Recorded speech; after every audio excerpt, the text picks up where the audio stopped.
What's up, ladies and gentlemen? Welcome back to another episode of Married to the Game, a fan favorite of people all across the Wasatch Front. It's true. If you haven't tuned in yet and this is your first episode, welcome. We're glad to have you here.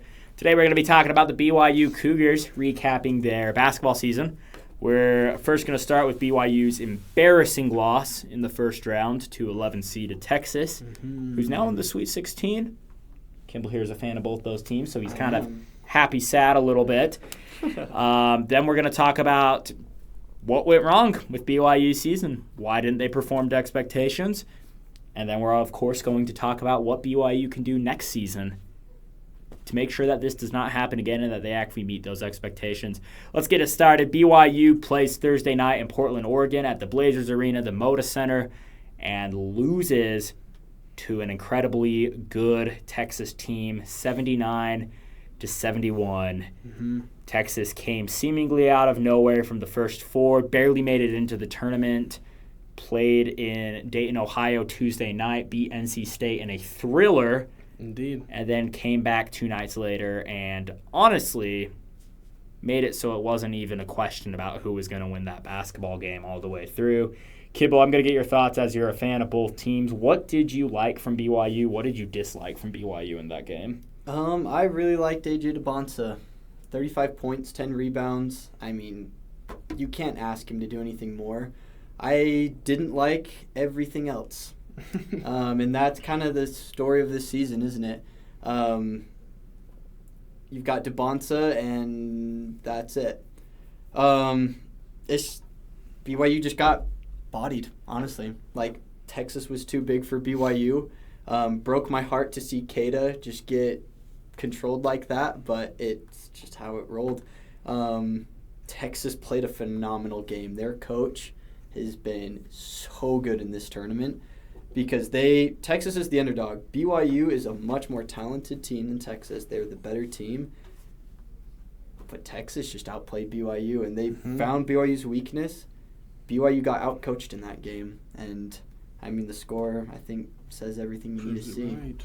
Yeah, Texas big man Modest Vocatitis goes for 23 and 16 He's good on BYU, and I think that's BYU's first problem as to why this happened is they just didn't have enough big man depth this year, or just depth in general. Now, granted, that's not entirely BYU's fault. If you look back at it, there are names of guys on this roster that casual BYU fans probably don't even know because they've been injured since the beginning of the season. So it was kind of up to Keba Keita to really be the lone center. They have Abdullah Ahmed, but I'm just going to say it like it is. He was really, really underwhelming this year. That's probably the nicest way I can say it. Terrible. Worst way I can say it is he flat out sucked. Xavier Staten was hurt. Brody Kozlowski was hurt. So just guys that were supposed to help with that bigger man depth just never were able to play. But yeah, I mean, Texas has a good trio of guards and wing-type players, Dalen Swain, Jordan Pope, Traymon Mark. Like, just too many tools for Texas to have lost that game the way that they played. It was a very well-rounded attack from Texas, but BYU, you had AJ with 35, Robert Wright III with 14, who also contributes a ton, but everyone else in the starting five. So the other three had less than 10, and then nobody scored from the bench. So you don't have as many contributors, and it's hard that way. We'll give BYU the credit because, sure, you did have injuries that definitely killed you. Had you had Richie Saunders, probably a different game, but it is what it is. Injuries happens. You got to change the plan, and they just couldn't change it to what they needed. Yeah, it was kind of the nail in the coffin. If you guys remember, before Richie Saunders got hurt, BYU was still losing a lot to the best teams in the conference, and I think that was because of the lack of depth. But they were at least coming back and making games close towards the end, and I think that was a product of having Richie Saunders. But that was also with, like, top teams like Arizona and Houston. Yeah, those were really good teams. You take out Richie, and now it's like you're losing close games to not as high level you look at teams they competition, lost this year. They lost to West Virginia. They lost to Oklahoma State. They lost to UCF. Like, they lost to teams that they really shouldn't. Because which team did Saunders go out in? Was it? It was Colorado. It was the Jimmer Fredette retirement night in October. Valentine's Day, February 14th. February. Yeah. I was thinking October 31st. That's Halloween.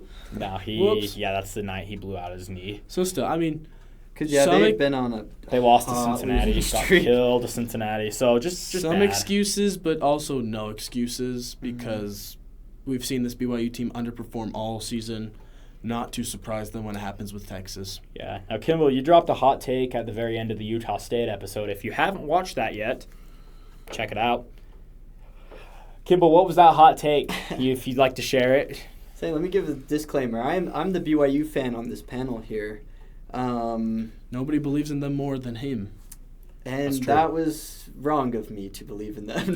But BYU, bad season. Like, it was not good. There's nothing good about this season other than the fact that Devonta will go number 2. That is the only thing to smile about for this season from BYU. Like, I'm sure BYU fans are like, whoa, name something. Go ahead, try. We sucked this year. Like, we were not good. And honestly, I don't know why. Because you can say injuries, sure, but we lost to Oklahoma State with Richie Saunders, Devonta, and Robert Wright III. That's unacceptable. Like, we were not losing after losing Saunders. And so I feel like Kevin Young needs to take more heat than he's getting. I'm not calling for his job. I think anyone who is ridiculous.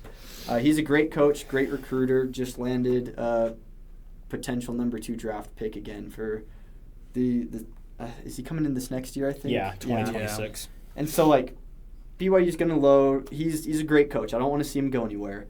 But my goodness, if Utah State's coach had been coaching BYU this year, BYU would not have lost to Texas in the tournament. My goodness. BYU would have lost half the games they lost this year had Coach Calhoun been coaching BYU. I just don't really get it. Kevin Young is great at getting guys to the NBA. I have not seen him coach a team, though.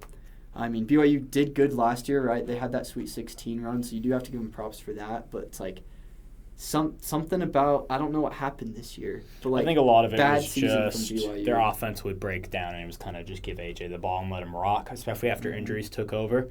I agree, though. I mean, I think they definitely it needs to feel more like a college team. It kind of felt like the game was catered to AJ Devonta, which it should have been. He's obviously your focal point. It just didn't feel like they had really any kind of system going. It was sort of just an NBA pro style, which is fine if you want pro style to be your system. Look at Alabama. Alabama runs that same pro style system, and they do it phenomenally well. They get out, they run the pace, and then they shoot threes at an insane rate, and they make them. You compare them to Arizona, a team who everyone on the starting lineup almost averages double digits, to BYU, where it's like, this is your 30-point and they're all going pro, game. too. Yeah, it's 30 points a game for AJ, and then everyone else is just like praying that they score at least like 7 or 8. So I think different style of play for sure between the college, like, work through everybody versus a team where you have like BYU, where it's like one star, and then who else can you add to that?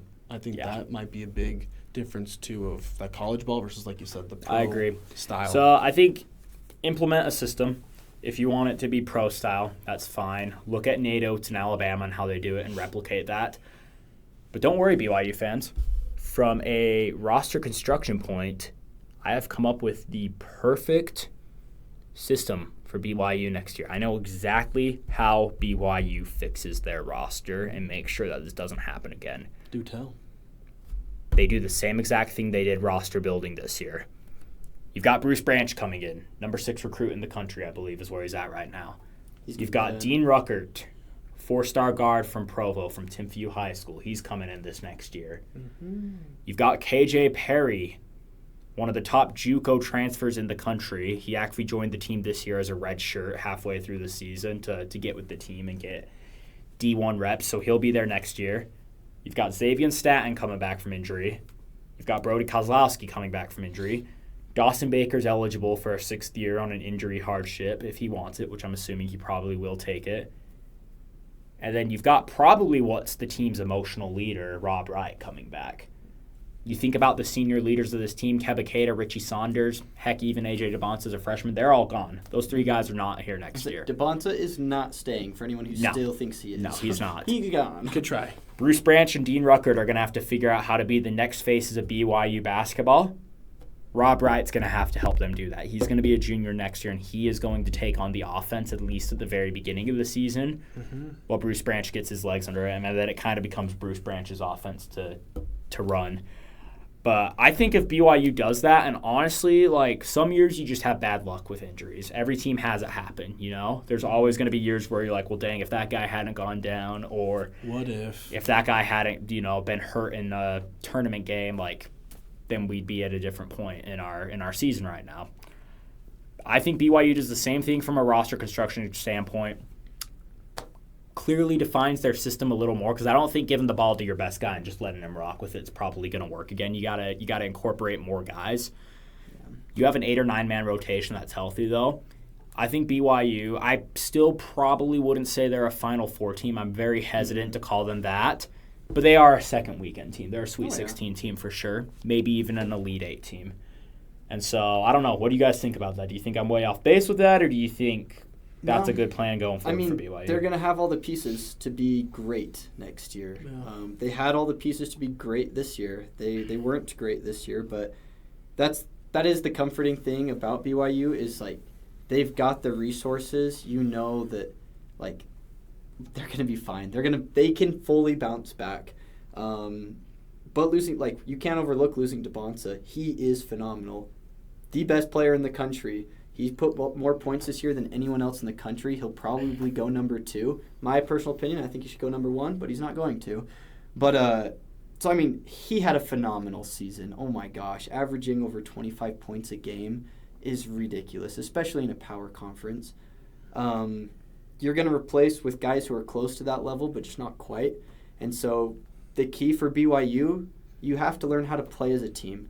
If not, you're going to do worse than this last year because your star power drops a little bit, but I think your team is going to be better. So you got to figure out that team aspect.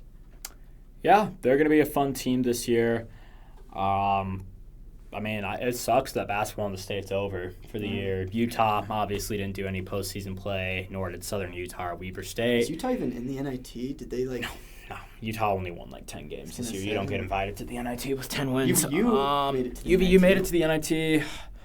Had a couple of games there at the end of the year with heartbreaking last-second misses. We're not going to rehash that. We don't need to talk about that. We don't need to talk about that. Rough month of basketball for Utah Tech. I don't think Utah Tech ended up anywhere for the postseason either, because I think they've got the college basketball invitational, but they canceled that this year because I think they ran out of funding. So, I mean, it's been a fun basketball season. Really quick before we end the show, y'all have a favorite moment of basketball season this year, just from around the state? It could be anything. Anything. We'll try not to lean too Utah State heavy there. There's a lot of Utah State stuff. I'm like, I don't know if I can find a BYU moment.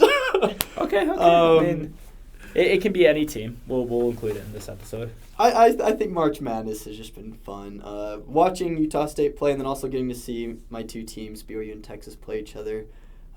Just fun, you know. Obviously, for a BYU fan perspective, not very fun, but just some good energy, you know. But I'm gonna go with the Utah State. Just winning championships is always fun. So, yeah, I was gonna say that Mountain West tournament championship game against San Diego State. That's probably the funnest sporting event I've ever been to. That was a lot of fun. As far as BYU went, I mean, they had you guys have heard me all season talk about it. I was never sold on this team. I ended up being correct about that. But AJ DeBonsa is a heck of a basketball player. That guy, and these guys can back me up on this, even though I wasn't sold on the team, I am absolutely sold on his potential at the next level. I think multiple times we'd be watching games, and it was just sort of like, that guy, just good. He's going to be good in the NBA. He's going to be a perennial all-star, and he's going to represent BYU well. So I'm excited to see what he does in the NBA. If the Jazz can somehow get the second pick and go take him, I would love to have him stay here in Utah for even longer. He'll probably go win an MVP at one of these years, maybe. He may. At some point, yeah. What about you, Zach? What's your favorite moment from the state this year? In the BYU perspective, BYU fans might not agree with me on this one, but I remember just all the smoke I was catching about the BYU, all my BYU slander, and everyone was all like, "You're a fool," and you know, that while they still did decent, disappointment still, and so. Better than a certain school up on the But hill. hey, yeah, you know what? Utah only scores. Hey, Utah only wins 10 Say it loud and games. proud. It was not a good season. It's from okay. BYU. It was meant to be not a good season. BYU, that was supposed to be Final Four, so kind of seeing that. Yeah, back to no, they bite them in the definitely butt. underperformed. We didn't have any expectations for Utah, so. It is what it is. But I think definitely for Utah State and basketball overall, I think what was fun for me obviously was going to the championship game in Vegas like we all did, but the best was driving up to Boise on a whim. Like That was really day fun. of, Day all of. of the herd was like, let's get up there, let's go. So I think that was really fun, and taking over that stadium with the first real out of Logan experience for college basketball. That was true. We did actually hit quite a few more Mountain West venues this season than I was expecting to, and they're going to be Pac-12 venues too. Well, not Thomas Mack Center, but Boise will be, so we'll probably be up there quite a bit more during our college days. We could do a couple more takeovers, but that was a a fun unique one. That was a really fun one. Our verdict is in, just to close the show. BYU, disappointing season. Utah State was easily the best team in the state this year if you consider results, if you consider expectations versus those results. We're looking to expand our influence next year, so if you know anybody that has ties to tickets in the state of Utah, we would honestly love to get some tickets and come watch BYU maybe play a certain team from Ohio and, I don't know, possibly boo the crap out of Cincinnati's coach. That's just an idea. I was going to say, we made appearances at Utah Tech. Teams we watched in person this year, Utah State, Weber State, Utah Tech. We watched Utah Tech in person? No, we didn't. We never watched. Did we not watch them in person. UV? We watched Cal Baptist. That's right. Cal Baptist and Weber again. So we didn't get Utah Tech, but that is a team that we do want to see. So. Utah Tech. Yeah, Utah Tech. You got anyone watching that's got Utah any Tech, hit us connections up. down there? Hit us up, man. We'd love to come do a game with y'all. But we'll see you guys next time on Married to the Game. Till next week. Catch you later.